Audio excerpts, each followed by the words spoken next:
سلیم عطا فرما کر دنیا میں معبوس کیا. جب دنیا میں آ گیا ہر انسان اپنے نفع اور نقصان کو پہچانتا ہے کہ نہیں پہچانتا؟ ہر بندہ جانتا ہے یہ چیز میں کھاؤں گا میرے لیے نفع بخش ہو، یہ چیز میرے لیے نقصان دہ ہے، مجھے ڈاکٹر نے نمک منع کر دیا ہے، مرچ منع کر دی ہے، تیل چیزیں میٹھا منع کر دیا ہے، مجھے شوگر ہو گئی ہے، تو ہم لوگ وہ استعمال نہیں کرتے. کیوں نہیں کرتے؟ بھئی رزق حلال ہے، میٹھا بڑی خوبصورت نعمت ہے کھانا، مٹھائی بڑی خوبصورت پئی ہے، گلاب جامن رس گلے، کوئی بندہ آ کے میں نہیں کھانے تو سوچنا پڑے گا یار کیوں نہیں اس نے کھانے، یہ رب کی کتنی بڑی نعمت ہے. وہ کہے گا نہیں یار مجھے شوگر ہے، کہے گا کہ نہیں کہے گا؟ کیوں؟ وہ کہے گا میں ایک دفعہ لالچ کر کے کھا تو لوں گا پر مجھے یہ آگے مستقبل میں نقصان دے گا، اس لیے میں اس کو استعمال نہیں کروں گا. کہیں جائے وہ آ کے جائے اچھا میرے واسطے ٹھکی پکا دے، ٹھکی نہ پکا دے، میری شوگر. یہ چیزیں ہیں نا، پتہ ہے کہ مجھے یہ چیز نقصان دے، میں نے نمک والا سالن نہیں کھانا، میرا بلڈ پریشر ہائی ہے، مجھے ڈاکٹر نے یہ چیز منع کر دیا، میں نے استعمال نہیں. تو انسان اس دنیا میں آیا، انسان غفلت کا شکار ہو. یا ڈاکٹر کے پاس سمجھائے نا کوئی بندہ لون کھا لے چنگا رج کے، میٹھا کھا لے چنگا رج کے، تو ڈاکٹر کے پاس جائے، ڈاکٹر اس کی رپورٹ دیکھے گا پہلے والی تو کہے گا میٹھا کھاتے ہیں، وہ کہتا کھاتا ہے، بڑا بے وقوف ہے، میں تو منع کیتا ہے نہ کھانے تو کھا کے آگے مرنے کا تیرا اپنا سبب. یہ باتیں ہوتی ہیں نا، ڈاکٹر کہتا ہے. تو رب تبارک و تعالیٰ نے ہمیں فرمایا وَمَا خَلَقْتُ الْجِنَّ وَالْإِنسَ إِلَّا لِيَعْبُدُونِ، میں نے تمہیں اپنی عبادت کے لیے پیدا کیا. کتنا بے وقوف ہے. رزق کا ذمہ میں نے خود لے لیا ہے، زندگی تندرستی کا ذمہ میرا ذمہ ہے، پر میری بات کو نہیں مانتا، ڈاکٹر کی بات کو مانتا ہے. ڈاکٹر بڑا ہے یا رب بڑا ہے؟ اللہ بڑا ہے. تو اللہ کہتا ہے کہ میری عبادت کرو، سجدہ ریزی کرو، شکر گزاری کرو، میں تمہیں انعامات عطا فرماؤں گا. تو ڈاکٹر کہتا ہے پیسے بھی جڑے کمائے نہیں مل دے جا، اے بڑیاں حلال چیزاں نے نعمتاں نے بھی تو نہیں کھائی. مانتے ہو؟ تو ہم میں سے بڑا بے وقوف کون ہے؟ رب کی نہیں مانتے، ڈاکٹر کی مان لیتے ہو نا. شوگر ہے، بلڈ پریشر ہے، ساری چیزیں ہم نے چھوڑ دی. تو غفلت کا شکار ہوئے تو رب نے اپنی ذات کی طرف انسان کو متوجہ. اللہ پاک نے ارشاد فرمایا یا ایھا الانسان ما غرک بربک الکریم الذی خلقک فسواک فعدلک فی ای صورت ما شاء رکبک. اے انسان تجھے کس چیز نے اپنے کرم والے رب کے بارے میں دھوکے میں رکھا؟ یہ رب کہہ رہا ہے، میں نہیں کہہ رہا. یہ سورۃ الانفطار 30 پارے میں پڑھنا جا کے گھر میں. رب کہتا ہے انسان تجھے کس شے نے اپنے کرم والے رب سے، کرم کا لفظ استعمال ہوا ہے، یا ایھا الانسان ما غرک بربک الکریم، اپنے کریم رب سے، مہربان رب سے تجھے کس نے غفلت میں ڈال رکھا؟ وہ رب جس نے تجھے خوبصورت پیدا کیا، الذی خلقک فسواک فعدلک فی ای صورت ما شاء رکبک، جس انسان نے تجھے تخلیق کیا اور خوبصورت بنایا اور پھر اعتدال پہ رکھا، پھر اعتدال پہ رکھا، جس صورت میں چاہا تمہیں بنا دیا اور جس ترتیب سے چاہا تمہیں جوڑ دیا. بلکہ تم انصاف کے دن کو جھٹلانے والے.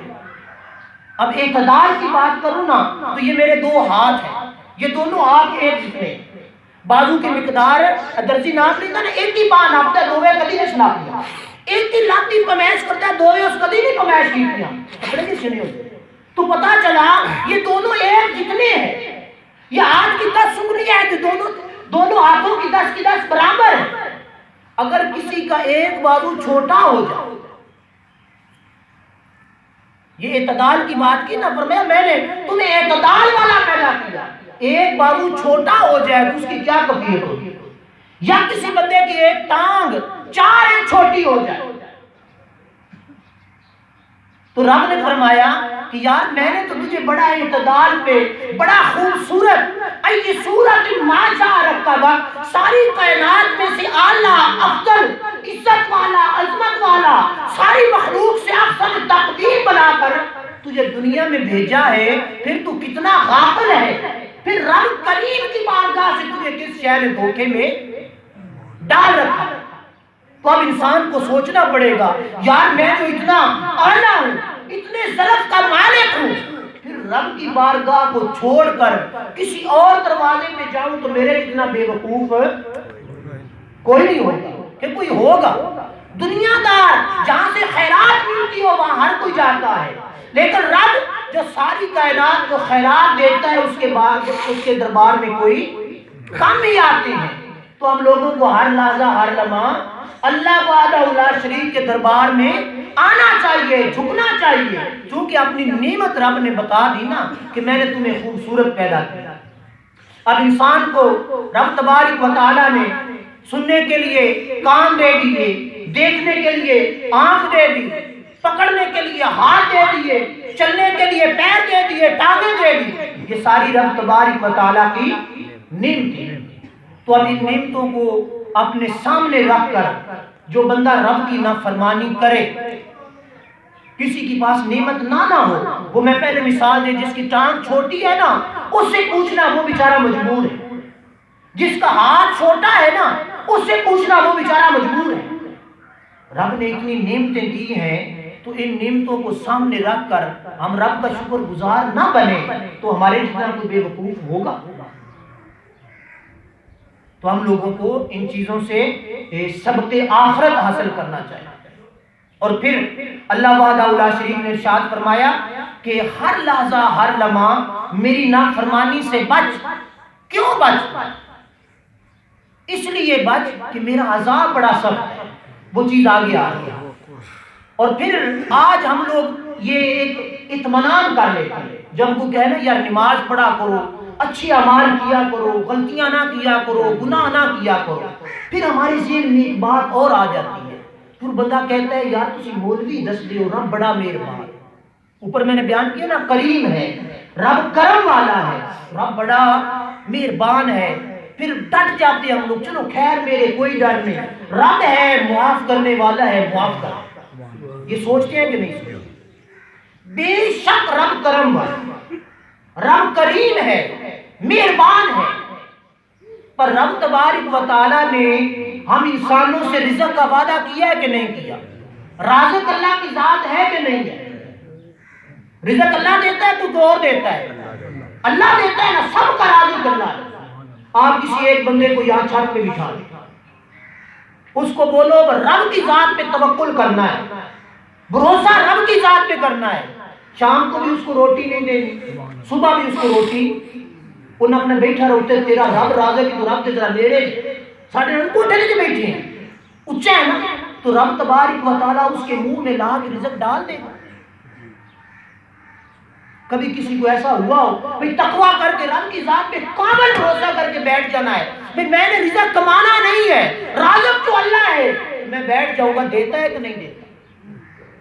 ہم انسان ہیں، اشرف المخلوقات ہیں، رب نے ہمیں وجود دیا ہے، سوچنے سمجھنے کی صلاحیت دی ہے، تو جب میں کہوں گا نا چھت پہ بیٹھ جا، نہ کوئی شام کو تمہیں اوپر رزق پہنچائے گا نہ تو نیچے آئے گا، تو آپ لوگ کہیں گے یار یہ تو زیادتی ہے بندے کے سے، انسان کے ساتھ ہے زیادتی ہے، رازق بے شک اللہ ہے پر کوئی وسیلہ تو بیچ میں ہوگا تب رزق ملے گا۔